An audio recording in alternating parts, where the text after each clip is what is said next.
Ah, South Park, the satirical savior we didn't know we needed, but clearly we all deserve right now. The moment Meghan Markle's latest masterpiece, Netflix disaster, titled With Love, Meghan hit the streaming service, the internet collectively lost its mind.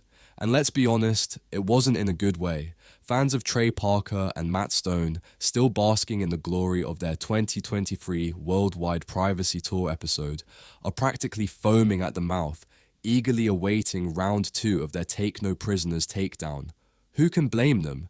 If there was ever a show begging for South Park's savage mockery, it's this one, a so-called lifestyle series featuring Meghan Markle pretending to be the Martha Stewart of Montecito. Comedy gold.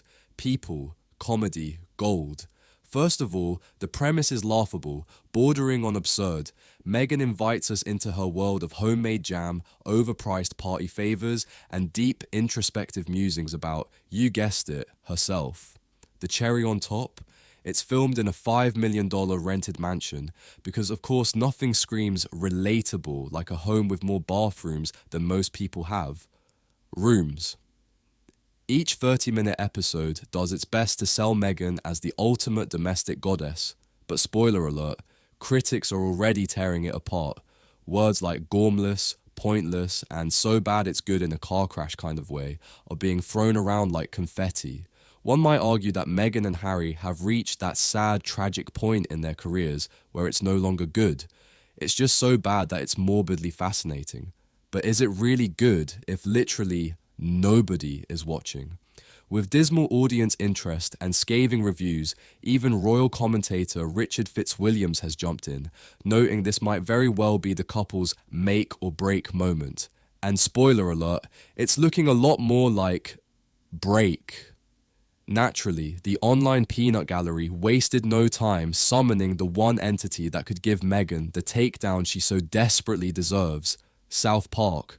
One ex-user begged, "South Park, we need you now," while another cheekily suggested calling it the Worldwide Disaster Tour because, let's face it, the comedy practically writes itself.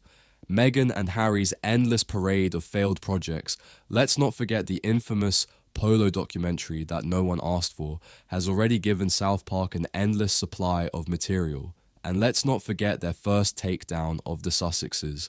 It wasn't just a hit, it was a cultural moment. Meghan was portrayed as a sorority girl, influencer, and victim all rolled into one, a characterization so on the nose that even their die-hard supporters struggled to defend it. The result? A sharp decline in their popularity in the US by several percentage points. Who knew that animated satire could be more effective than a Newsweek expose?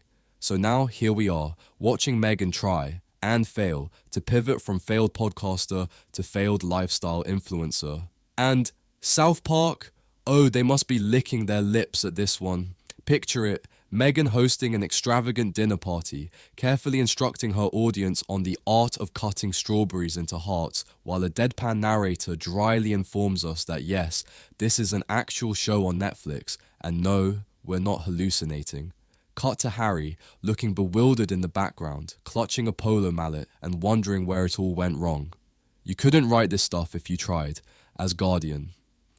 TV writer Stuart Heritage put it, "This might very well be the last thing Meghan ever makes for Netflix. Kiss the Netflix deal goodbye."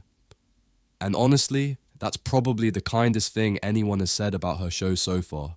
Meanwhile, Netflix, the streaming giant that somehow decided to sign this ill-fated deal in the first place, must be wondering how they ever got themselves into this mess.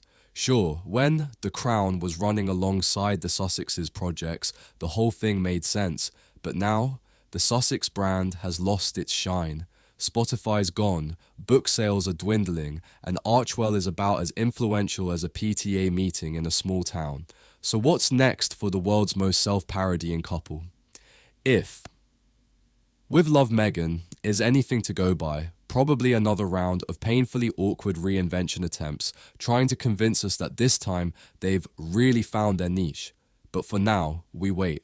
Will South Park step in and give us the parody we all crave, or has reality finally outpaced satire?